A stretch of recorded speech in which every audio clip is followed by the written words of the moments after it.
To be honest, I never really liked Charlie Kirk, and anybody who watched any of my last few videos about him would know exactly that.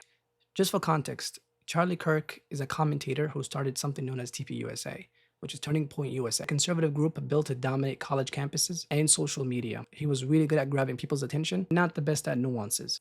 And early this year, a sniper killed him in Utah while giving a talk at a college campus. The police and FBI are all trying to figure out exactly what went down and what exactly was the motive behind the person who did that. However, the reaction to this whole thing,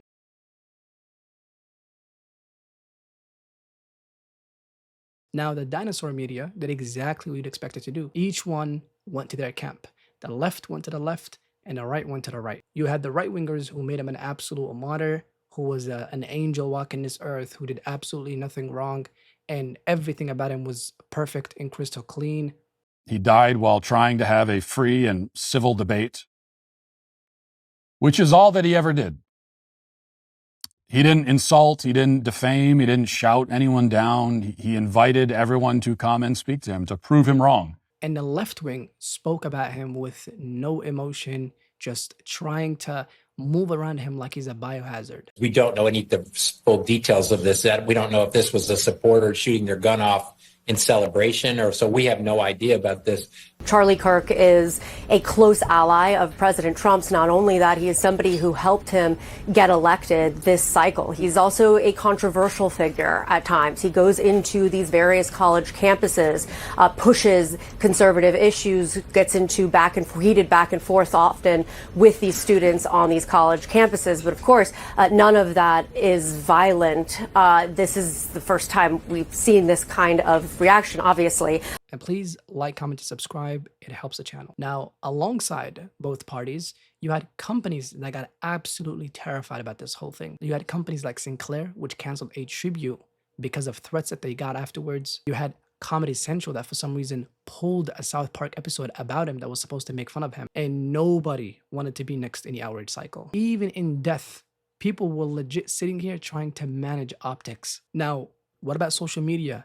It was 100 times worse. You had hashtags mocking him, other hashtags praising him and celebrating him, and every single person were trying to outshine the next person. And I'll be honest, I get it. A lot of people hated what he stood for, and I'm included. I disliked a lot of the stuff that man said.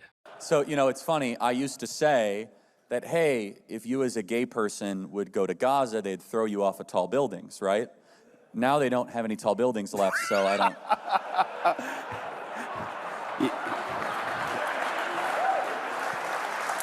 When you mess with the bull, you get the horns. Is that too soon? I'm sorry. Maybe you shouldn't kill Jews, stupid Muslims. He's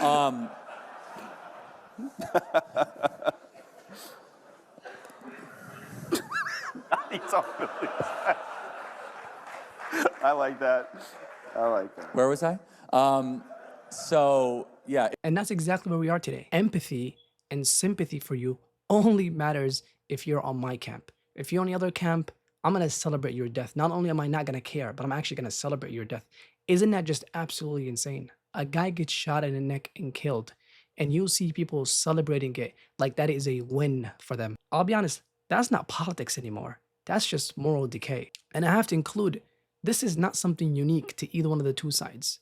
This is something that have existed on both sides of the aisle. Just early this year, we had 2 lawmakers that got killed and assassinated by a right-winger in the state of Minnesota. He had a list of a bunch of Democratic lawmakers, and he wanted to go through each and every single one of the lists and was thankfully caught after killing a couple, and he was planning to go down the list and kill more people. And then a couple of months later, you have Charlie Kirk getting killed. And everybody wants to sit here and pretend that this is something strictly unique to the left side. Even though people immediately assumed that person was a left-winger before we even got pictures of him or anything about that. And I bring this up to show that both sides play this weird blame game. The left wing comes around and says the right wing's rhetoric breeds violence. And then the right wing comes around and says the left made this whole thing possible and happen in the first place. Every person points to the other person, and instead of actually looking within to try and understand what is my side doing wrong. If you want to play the side game, no problem, but look at what your side is doing wrong. Everybody wants to sit here and pretend like their camp is the peaceful camp and the other camp is the violent one, when in reality, both camps have a history and a track record of violence. Outrage literally becomes a weird drug that everybody wants to sit here and consume like there's no end to it.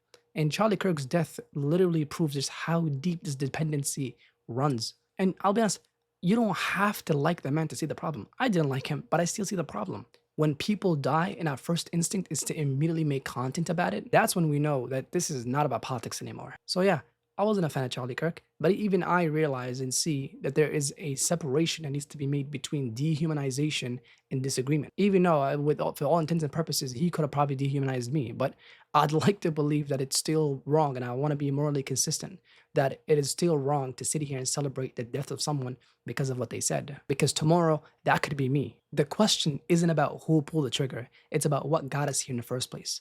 This person, if we don't solve this problem, is not going to be the first or the second or the third or fourth. This person could just be one out of hundreds of thousands, God forbid. If every tragedy turns into a scoreboard, we've completely lost the plot. Anyways, it's not really about agreeing with him, it's about what the reaction really says about us. So tell me what you think down below, and I'll leave it at that. And yeah, and please like, comment, and subscribe. It helps the channel.